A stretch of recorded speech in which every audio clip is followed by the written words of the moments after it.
നമസ്കാരം. തീർത്ഥയാത്ര എന്ന എൻ്റെ യൂട്യൂബ് ചാനലിലേക്ക് ഏവർക്കും ഹൃദ്യമായ സ്വാഗതം. ജ്യോതിഷ സംബന്ധമായിട്ടും ഹൈന്ദവ ആചാരാനുഷ്ഠാനങ്ങളെ കുറിച്ചുമുള്ള എൻ്റെ ചാനലാണ് ഋഷിപ്രോക്തം എന്നുള്ളത്. ആ ചാനൽ കണ്ടിട്ടില്ലാത്തവർ കാണുക. ഈ ചാനലിലൂടെ ക്ഷേത്ര വിശേഷങ്ങളാണ് ഞാൻ നിങ്ങൾക്കായിട്ട് അവതരിപ്പിക്കുന്നത്. തിരുക്കോഷ്ടിയൂർ എന്ന ക്ഷേത്രത്തിന്റെ വളരെ പ്രാധാന്യമുള്ള വിശേഷത്തെ കുറിച്ചാണ് ഇന്നത്തെ വീഡിയോയിലൂടെ ഞാൻ നിങ്ങൾക്കായിട്ട് അവതരിപ്പിക്കുന്നത്. വീഡിയോയിലേക്ക് നമുക്ക് നേരിട്ട് കടക്കാം. മധുരയിൽ നിന്നും 40 കിലോമീറ്റർ അകലെയാണ് തിരുക്കോഷ്ടിയൂർ എന്ന സ്ഥലം. കോഷ്ടി എന്ന തമിഴ് പദത്തിന്റെ അർത്ഥം സമ്മേളനം എന്നാണ്. തിരുക്കോഷ്ടി എന്നാൽ ദേവതകളുടെ സമ്മേളനം എന്നാണ് അർത്ഥം. ഹിരണ്യാക്ഷനെ കൊല്ലാനുള്ള തന്ത്രം മെനയാൻ ബ്രഹ്മ വിഷ്ണു മഹേശ്വരന്മാർ സമ്മേളിച്ച സ്ഥലമായതുകൊണ്ടാണ് തിരുക്കോഷ്ടിയൂർ എന്ന പേര് വന്നത്. ഇവിടുത്തെ പ്രതിഷ്ഠ അനന്തശായിയായിട്ടുള്ള മഹാവിഷ്ണുവാണ്.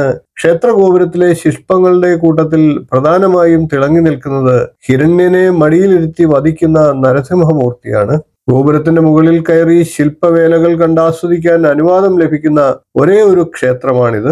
ഈ ക്ഷേത്ര ഗോപുരത്തിന്റെ മുകളിൽ ഇരുന്നു കൊണ്ടാണ് ശ്രീരാമ അനുജന്മാർ ഓം നമോ നാരായണായ എന്ന മോക്ഷദായകമായ അഷ്ടാക്ഷര മന്ത്രത്തിന്റെ പൊരുൾ പാമര ജനങ്ങൾക്ക് പറഞ്ഞുകൊടുത്തത്. ശ്രീരംഗത്ത് നിന്നാണ് രാമാനുജർ മന്ത്രപഠനത്തിനായി തിരുക്കോഷ്ടിയൂരിൽ വന്നത്.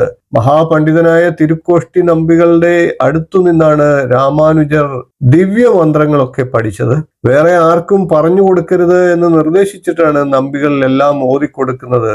എന്നാൽ രാമാനുജർ അത് വകവയ്ക്കാതെ എല്ലാ ജനങ്ങൾക്കും മന്ത്രോപദേശം നൽകി. ഇതറിഞ്ഞ നമ്പികൾ രാമാനുജത്തെ ശപിച്ചു. സത്യവിരുദ്ധമായി പ്രവർത്തിച്ചതിന് നീ നരകത്തിൽ പോകുമെന്നായിരുന്നു ശാപം. മറ്റുള്ളവരെ മോക്ഷപ്രാപ്തിക്ക് അർഹരാക്കിയിട്ട് താൻ മാത്രം നരകത്തിൽ പോകുന്നതിൽ ഒട്ടും സങ്കടമില്ലെന്ന് രാമാനുജർ നമ്പികളെ അറിയിച്ചു. രാമാനുജരുടെ നിസ്വാർത്ഥതയിൽ സന്തോഷിച്ച് നമ്പികൾ ശാപമോക്ഷം കൊടുത്തു. തിരുക്കോഷ്ടിയൂർ പെരുമാളെ ശിഷ്ടകാലം സേവിച്ചാൽ വൈകുണ്ഠപദം ലഭിക്കുമെന്നാണ് നമ്പികൾ അരുൾ ചെയ്തത്. നമ്പികളുടെ ഉപദേശമനുസരിച്ച് രാമാനുജർ തിരുക്കോഷ്ടിയൂർ പെരുമാളെ സേവിക്കാൻ തുടങ്ങി. ഒടുവിൽ അദ്ദേഹത്തിന് വൈകുണ്ഠപദം ലഭിച്ചു എന്നാണ് ഐതിഹ്യം. ശ്രീരംഗം കഴിഞ്ഞാൽ തമിഴ്നാട്ടിലെ വൈഷ്ണവ ക്ഷേത്രങ്ങളിൽ പ്രഥമ സ്ഥാനമാണ് തിരുക്കോഷ്ടിയൂരിനുള്ളത്.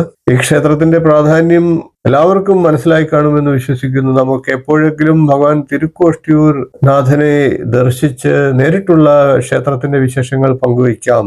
വീഡിയോ ഇഷ്ടപ്പെട്ടുവെങ്കിൽ ഒന്ന് ലൈക്ക് ചെയ്യുക, ഷെയർ ചെയ്യുക, ചാനൽ ഒന്ന് സബ്സ്ക്രൈബ് ചെയ്യുക, നിങ്ങളുടെ അഭിപ്രായം കമന്റായിട്ട് അറിയിക്കുക. ഇനിയും ഇതുപോലുള്ള ക്ഷേത്ര വിശേഷങ്ങളുമായി നമുക്ക് വീണ്ടും കാണാം. നന്ദി, നമസ്കാരം, ശുഭദിനം.